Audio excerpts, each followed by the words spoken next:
خدمت ہے پروگرام شب و روز ڈاکٹر کے ایس بٹالوی کے ساتھ۔ ہوتا ہے شب و روز تماشا میرے آگے، کرتے ہیں شب و روز میں شب و روز کی باتیں۔ غزہ میں حماس کی عسکری طاقت کے حتمی خاتمے کے لیے زمینی حملے کی تیاری کی جا چکی۔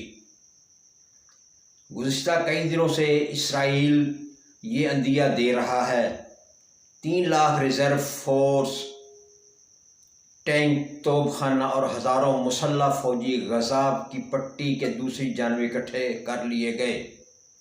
اسرائیلی فضائیہ اور بحریہ حماس اور فلسطین اسلامی جہاد کے ممکنہ ٹھکانوں پر مسلسل بمباری کر رہی ہے۔ حماس کے کمانڈر سمیت بڑی تعداد میں عام شہری ہلاک و زخمی ہوئے ہیں۔ اسرائیل کی وحشت کی مثال پوری دنیا میں نہیں ملتی، جس نے ہسپتالوں کو نشانہ بنایا، مدارس اور مساجد بھی نہ چھوڑی، اور الزام حماس پر لگایا جا رہا ہے۔ خطے میں موجود تناؤ کو مزید بھڑکایا جا چکا۔ سوال یہ ہے کہ وہ کون سے عوامل ہیں جو اسرائیل کو زمینی حملے سے روک رہے ہیں، جبکہ اسرائیل بار بار کہہ چکا ہے حماس و فلسطین کے مکمل خاتمے کے لیے زمینی کارروائی عمل میں لائی جائے گی۔ امریکی صدر کے مطابق دوبارہ غزہ پر اسرائیلی قبضے کی حمایت نہیں کرتا۔ ان کے خیال میں یہ ایک بڑی غلطی ہوگی۔ صدر بائیڈن کا اسرائیلی دورہ کس بات کی عکاسی کرتا ہے؟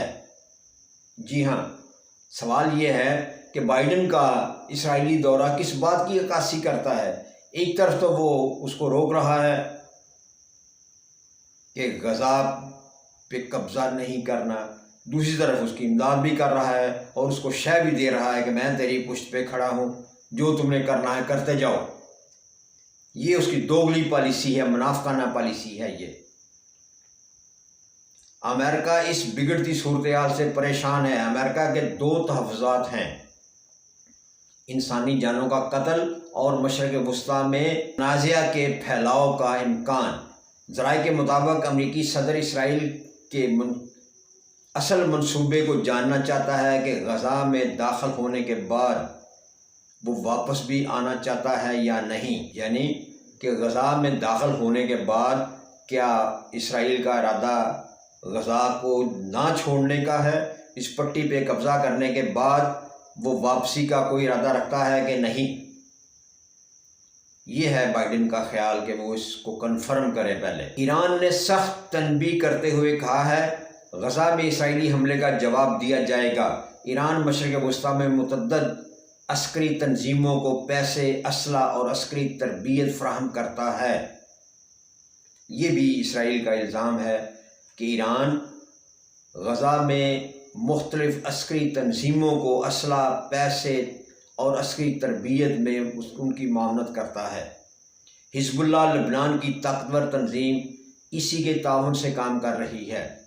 اس وقت حزب اللہ نے ایران کی مدد سے تقریباً 1.5 لاکھ راکٹ اور میزائل جمع کیے ہیں، جو طویل فاصلے تک مخصوص اہداف کو نشانہ بنا سکتے ہیں۔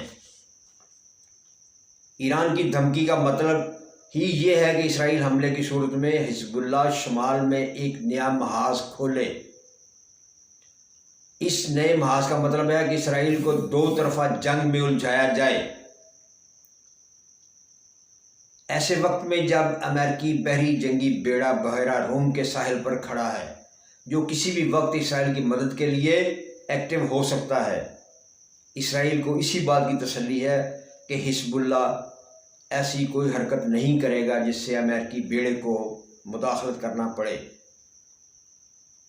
ناظرین، یہ ہے تازہ ترین صورتحال، اور اس میں ہمارے مسلم ممالک OIC کی میٹنگ ہوئی جو صرف مذمتی قرارداد تک محدود رہی، اور یہ بڑی بہادری ہے ان لوگوں کی۔ یہ مخنث سربراہان، ان میں یہ ایمان کی غیرت نہیں ہے، جذبہ ایمانی ان کا فوت ہو چکا ہے۔ ان کو اپنے ایمان کی تجدید کرنی چاہیے، غور کرنا چاہیے کہ مسلمان ہیں، مسلمان تو ایک اور غیر مسلم 100 سامنے کھڑے ہوں تو ایک کافی ہوتا ہے۔ اور یہ لاکھوں کی تعداد میں ہیں، سرمایہ دار بھی ہیں، ہتھیار بھی ہیں، اسلحہ بھی ہے، عسکری طاقتیں، فوج، سب کچھ موجود ہے، مگر پھر بھی اسرائیل کے سامنے آنکھ نہیں اٹھا سکتے، کیونکہ ان کا سرمایہ جو ہے وہ اسرائیلی بینکوں میں پڑا ہوا ہے، اور انہیں اس سرمایہ کی فکر ہے کہ اگر ہم نے اسرائیل کا مقابلہ کیا تو ہمارا سرمایہ فریز ہو جائے گا، ہمیں ان بینکوں سے اپنی رقم واپس نہیں ملے گی۔ ابھی وقت ہے، اس پہ غور کر لیں اور اپنے سرمایہ کو واپس نکالیں اور اسلامی بینک اور اسلامی بلاک کا اعلان کر دیں، پھر ہی بچت ہوگی۔ غیرت کی موت بغیرتی کی زندگی سے اچھی۔ دیکھتے رہیں TM نیوز TV۔ آئندہ پروگرام تک اجازت، اللہ نگہبان۔